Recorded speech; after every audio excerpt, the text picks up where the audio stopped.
안녕하세요. 진짜 미치고 팔짝 뜰만한 일이 있어서 여기에 글을 씁니다. 거두절미하고 본론만 말하겠습니다. 두서가 없더라도 이해 부탁드릴게요. 연애 시절부터 저는 결혼은 필수사항이 아니고 안 해도 된다고 말하고는 했어요. 이렇게 만날 때마다 강조했던 부분은 결혼을 하더라도 아이는 없이 지내는 거라고 얘기했고요. 남편도 저의 의견에 동의했었고 우리 둘만 사랑하면 되지 전혀 문제될 것 없다며 아기는 본인도 생각조차 안 하고 있다는 식으로 말하고는 했죠. 연애하고 4년 차에 상황이 무르르는 대로 결혼을 하게 되었고 양가 부모님께는 아이 없이 딩크로 지내겠다 말씀을 드렸습니다. 친정은 합의된 사실이면 편한 대로 하라고 하셨고 시댁은 어머님이 썩 마음에 들진 않으셨지만 남편이 자기 생각도 그렇다고 하니 아무 말이 없으셨어요. 그리고 결혼을 하고 7개월이 조금 넘었네요. 그런데 요즘 들어 남편이 아이를 원하는 눈치입니다. 사랑을 하는데 눈치를 보다가 피임 없이 하려고 한다든지 물론 위험하다고 생각하며 안 한다고 합니다. 아이들 있는 곳에서는 저 애들 좀 보라며 너무 예쁘지 않냐 그러네요. 또 아기 옷 파는 가게 아시죠? 작은 마네킹에 잘 보이게 진열해놨잖아요. 지나가다가 그 앞에 딱 멈추더니 여자애들 옷은 진짜 너무 예쁘다며 인형 옷 같지? 그치 자기야? 이런 이야기들을 합니다. 그래서 물었어요. 오빠 아기 갖고 싶어? 요즘 들어 자꾸 이러네. 그랬더니 아기를 원한대요. 본인 부모님들도 손주를 원하신다 그러고요.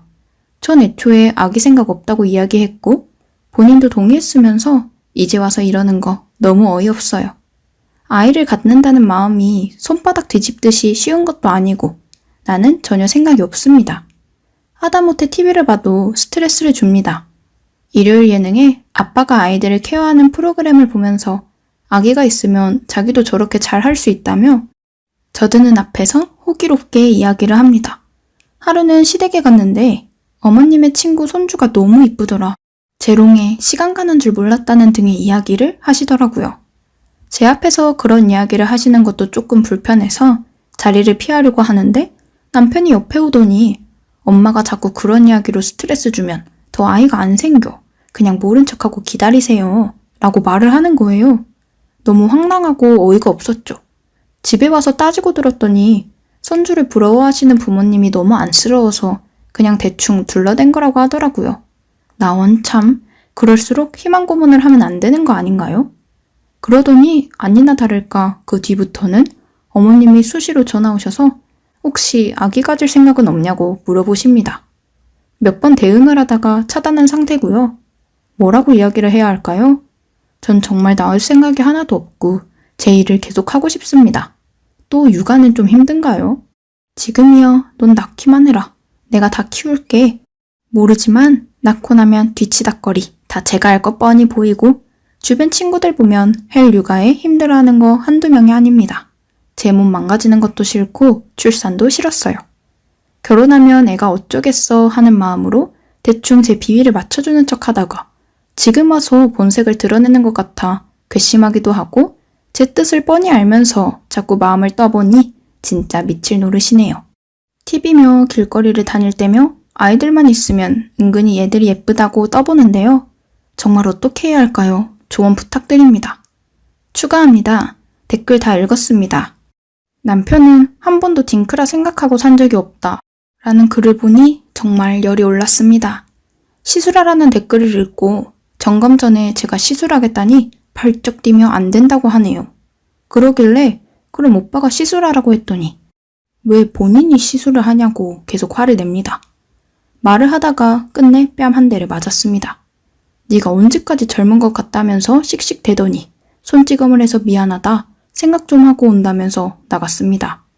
저도 너무 어이가 없고 맞은 것도 기가 막혀서 서러워서 울다가 진정 좀 하고 글을 추가합니다. 전 예체능 종사자고요.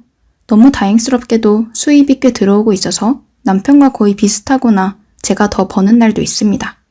빚이 있어도 혼자여도 부족하지는 않아요. 비록 짧은 기간이었지만 그동안 가정의 기여도도 남편은 거의 없음에 가깝고요. 제가 프리랜서로 일하다 보니 연주나 수업이 없는 시간은 다 자유라 대부분 제가 부담했네요. 몸을 쓰는 직업이다 보니 임신기간이 절대적으로 방해라고 생각을 했습니다. 이 모든 이유를 들어 이야기를 해도 돈은 자기가 볼 테니 걱정 말고 다시 생각해보라네요. 말도 안 되죠. 제가 더 잘 보는데. 이해를 못하는 것 같습니다. 딩크를 반복하는 것도 이혼 사유지만 뺨을 때렸다는 것으로 이혼의 사유가 또 생기고 말았네요. 제 지인이 변호사라 자초지종을 설명하고 내일 얼굴을 보기로 했습니다. 가정의 기여도도 별로 없으니 자기가 뭐 챙겨갈 건 있을까요? 지금 제 맘이 너무 화가 나서 글이 정리가 안 되네요. 틈봐서 다시 추가할게요. 감사합니다. 추가합니다. 내일 출근도 해야 하고 곧 들어올 것 같아서 간단히 짐을 싸서 친구네서 하루 신세지기로 했습니다. 대충 이야기는 들었어. 네가 언제까지 젊고 잘 나가겠어. 그래도 나을 수 있을 때 낳는 거야. 뒤늦게 낳는다고 후회하지 말고 한 살이라도 젊을 때 하루라도 더 일찍 낳아야지. 이런 식으로 이야기를 하더라고요. 제가 고개 빳빳이 들고 난 낳을 생각이 없는데 누구 애를 안겨주느니 마느니 하냐며 40까지는 젊게 살 수 있을 것 같은데 하고 됐다고 하다가 맞았습니다. 사진은 당연히 찍었고 첨부하려고 했으나 맞은 부위가 너무 눈과 가까워서 지인들은 누구인지 알아볼 수 있을 것 같아 첨부하지 않겠습니다. 내일 변호사 만나러 가는지 저놈은 생각도 못할 거예요. 변호사 만나서 할 얘기거리만 더 만들어주네요. 저도 차라리 주작이었으면 싶습니다. 7개월 만에 이렇게 되리라고는 꿈에도 생각지 못했으니까요. 결혼만 하면 동화처럼 행복하게 사는 줄 알았는데 이러고 있습니다. 하지만 맞고 사는 여자가 되고 싶지는 않아요. 지금 마음 같아서는 빨리 마무리하고 싶고요. 다들 주말 잘 마무리하세요. 후기입니다.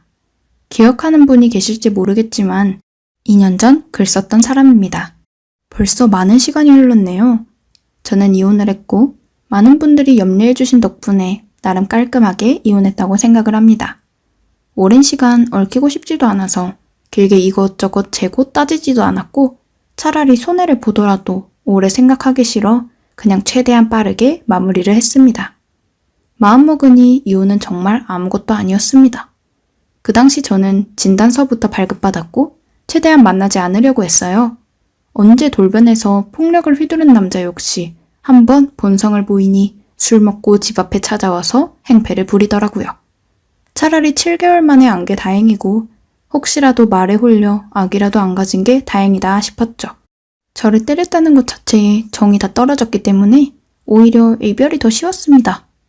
딩크인데 왜 시술을 하지 않느냐는 말에 몇 명인지는 몰라도 저는 몸으로 돈을 버는 사람이라 몸 컨디션이 조금이라도 흐트러지면 그 여파가 오래 남아 아무리 간단한 시술이라도 예민하게 받아들이게 되더라고요. 이번 소송이 완전히 끝나고 다시 혼자가 된 저는 학생들을 믿을 만한 다른 선생님께 보내고 20대에 유학가던 이탈리아에 돌아와서 다시 자리를 잡았습니다. 이때가 7월이었어요. 다시 못 만날 줄 알았던 사람들과 마주보고 이야기를 하니 정말 행복하더라고요. 모두가 나를 반겨주는 곳에서 새롭게 시작을 했습니다. 저는 감사하게도 교수님들과 아직 남아있는 함께 유학하던 친구들, 또 유학 시절 가깝게 지내다 왕성히 활동 중인 사람들의 도움으로 이탈리아에서 자리를 잡고 어렵지 않은 형편으로 지내고 있답니다. 지금은 전염병 여파로 한국에 돌아왔다가 아직 돌아가지 않고 한국에서 지내고 있어요. 월세는 아깝지만요. 한국에서 마음 편히 지내다 보니 당시 썼던 글이 생각나 후기를 남깁니다. 저는 체구가 작습니다. 키도 작고 덩치도 작아요. 뺨을 맞았는데 정말 얼굴 반쪽이 다 부어오르고 터졌습니다. 너무 아팠지만 맞았다는 사실도 너무 슬펐고 그보다 더 화가 났던 건 그렇게 때리고 마치 어쩔 수 없이 때렸다는 듯한 그 자식의 태도와 눈빛이었습니다. 그건 또 다른 폭력을 예고하는 것 같았거든요. 그래서 진단서와 사진만으로도 충분히 이혼 사유가 되었고 시댁에서도 저를 붙잡지도 함부로 대할 수도 없었죠. 주작인 것 같다고 말씀하시는 분들 때문에 상처까지 받았고 짧았던 결혼 생활이었지만 후회하지는 않아요. 누구나 실수를 할 수는 있는 거니까. 그리고 화장실 들어갈 때랑 나올 때가 다른 남자, 폭력 쓰는 남자랑 사느니 이혼녀 딱지를 끄는 지금의 제가 더 훨씬 행복합니다. 전 남편의 소식을 들었는데요. 같이 아는 사람이 있어서 한국 와서 만났다가 별로 알고 싶지 않았는데 알게 되었습니다. 벌써 재혼을 한다네요. 그런데 속도 위반으로 시작하는 결혼이라고 하네요. 그렇게 바라던 아이. 이전에는 철저히 숨겨서 미처 몰랐던 그 아이. 먼저 가지고 시작하는 결혼. 축하라도 해줘야 할까요? 그런데 사실 기분이 더럽다던가 내가 화난다던가 하는 마음조차 1도 없습니다. 그만큼 예전의 정이 다 떨어진 것이겠죠. 한때 사랑했던 사람, 지금은 떠올리기조차 싫은 사람이 되었다는 사실 자체가 서글프네요. 얼굴도 모르는 사람에게 받는 위로가 큰 힘이 되었습니다. 저는 이제 아주 잘 살고 있고 그때보다 마음이 훨씬 편해졌습니다. 저는 지금 잘 지내지만 남자와 단둘이 있는 게 좋은 일이기는 해요. 가끔 그때 일을 악몽으로 꿀 때면 수면제가 있어야지 잠이 드는 날도 있기는 하지만 그래도 언젠가는 극복할 거라 생각하면서 지내고 있답니다. 저 같은 일을 겪는 분이 또 안 계셨으면 좋겠어요. 진심으로요. 머릿속으로는 분명히 이혼이 답인데 세상에 홀로서기 두려워 혹시 나이 때문에 힘들고 고통을 겪고 계신 분들이 안 계셨으면 좋겠습니다. 생각보다 인생은 길고 우리는 행복하게 살 수 있어요. 더운 여름 잘 이겨내시고 주말 잘 보내세요.